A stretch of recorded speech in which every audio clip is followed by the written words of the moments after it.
So,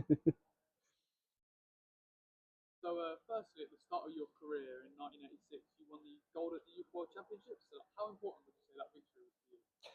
Do you know, winning a gold medal when you're very young is important, especially it teaches you how to handle pressure and of other people's expectations of your performance, and also your own personal expectations of what potentially you can do.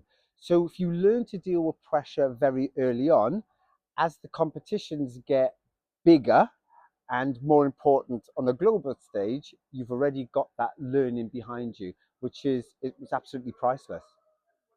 Yeah, and just 2 years later, you obviously won a silver medal at the 1988 Olympics. How did you like manage the fame, obviously being so young?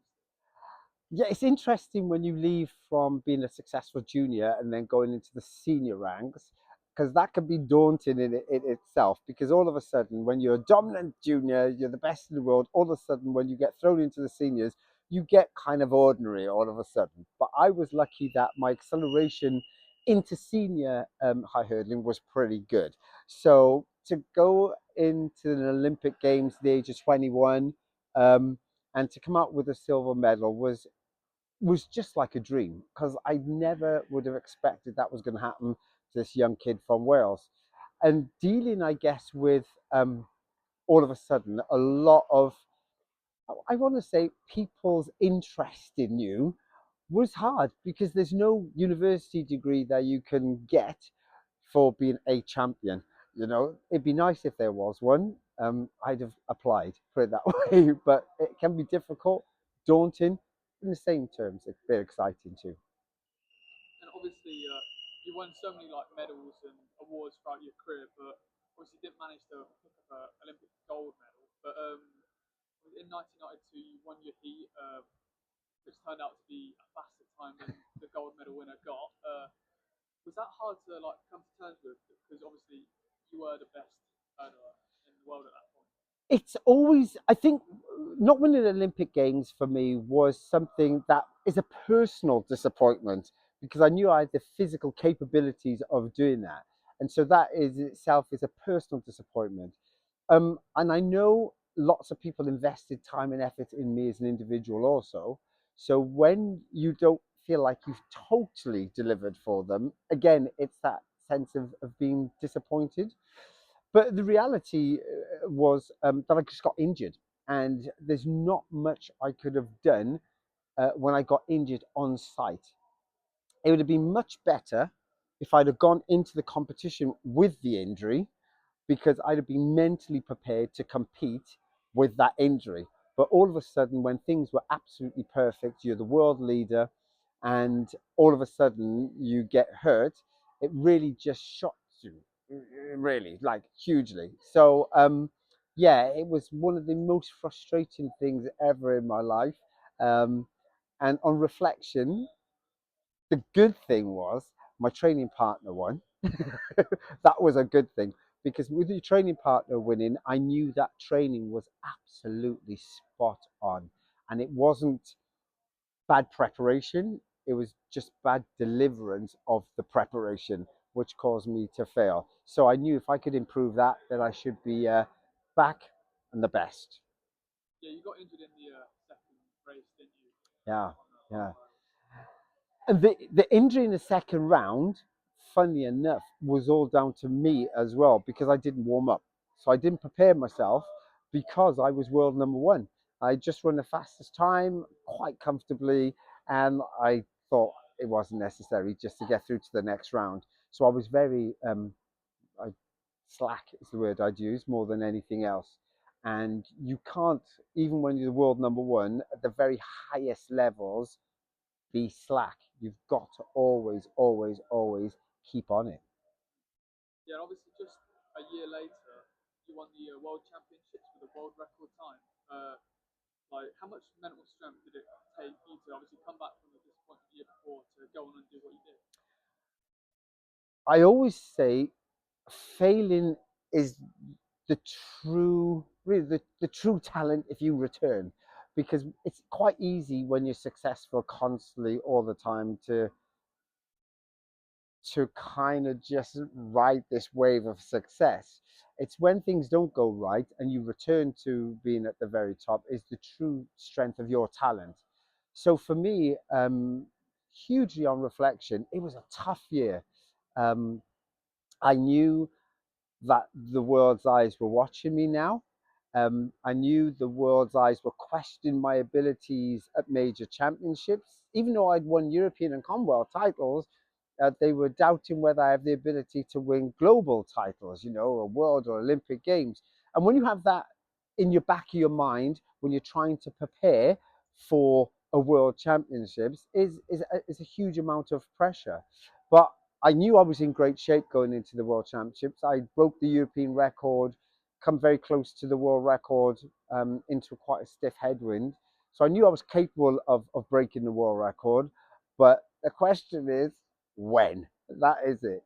And I went into the championships in Stuttgart just to win, not to break the world record. But I was fortunate that everything was pretty smooth, and I ended up winning my first world title and breaking the world record in one race. Yeah, just flash forward and again another 10 years, and obviously you were at the age of retirement, 36 years old. What like emotions were you feeling in the final races before retirement? Like, did the thought of like, retirement scare you?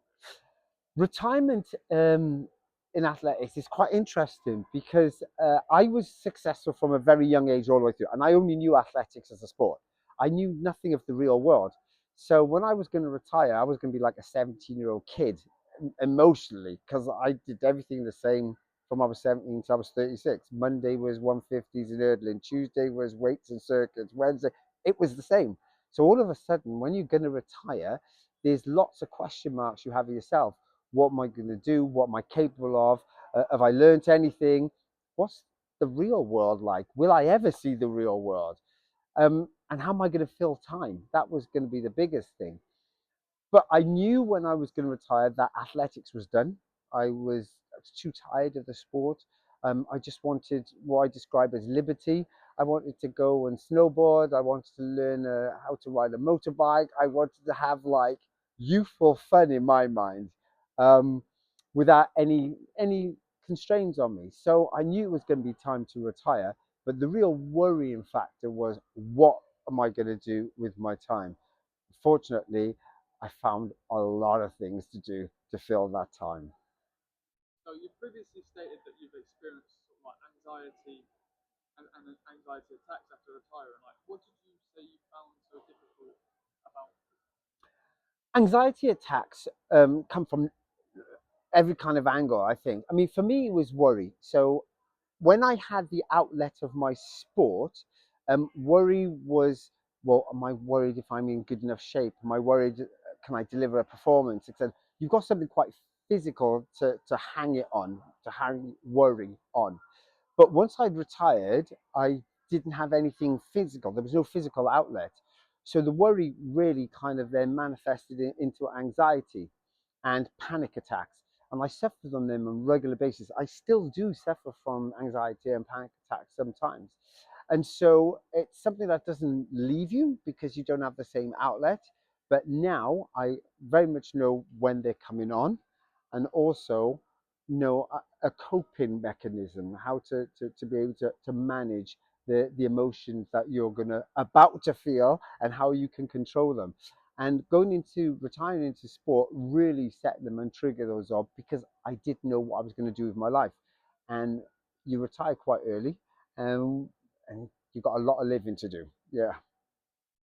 So were you offered like any support from anyone, teams, coaches, anything after retirement, help with the transition? After the transition from athletics to, I want to say, civilian life, is what I really want to say, there was no real support. And literally, go sort yourself out. And lots of professionals now, when they hear me talk about it, they come and apologize and say they didn't realize what I was going through or what you should go through.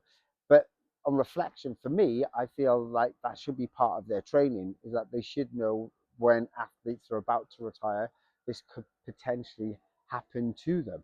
So yeah, it's really interesting to see how attitudes have changed in this day and age compared to what it was like in my day and age. So now, post retirement, you've obviously been a prominent figure on television, working for BBC on stuff like Strictly Come Dancing, Dancing on Ice. Would you say doing stuff like that has helped like you navigate your way through your retirement from athletics?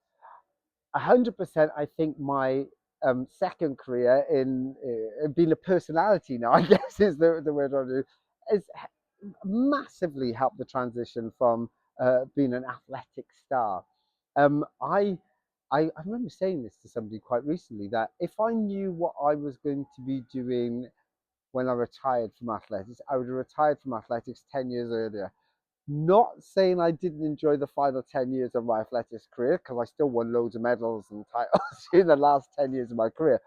But like this life is just incredible and I thoroughly enjoy it. But I also understand that I'm quite unique.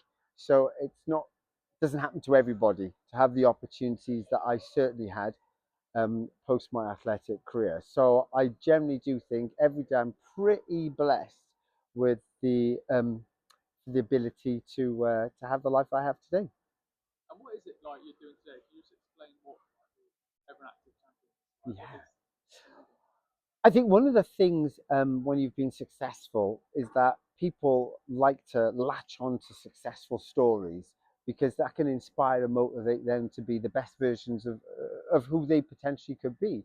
So we're here in the EIS in Sheffield working with Everyone Active on a particular scheme called Sporting Champions, which I was right at the very beginnings of it. And what's so exciting about the whole project is that we try to inspire the next generation to be the best versions of them. And we give them the opportunity not only to just train in amazing facilities like this, but also to rub shoulders with some champions, to get information, to get story, hear stories from them, hear where they failed and how they've turned their lives around. And so when you have that on tap and it's right next to you, all of a sudden you believe in you and what you're capable of. And you also may be able to match some stories along the way that you've suffered and how you are listening and how they've done exactly the same thing and they've turned it round and become champions themselves. So working on schemes like this and then being recognized in schemes like this is really important to me. So I feel blessed that I am able to tell my stories and hopefully help the next generation be the best version of them.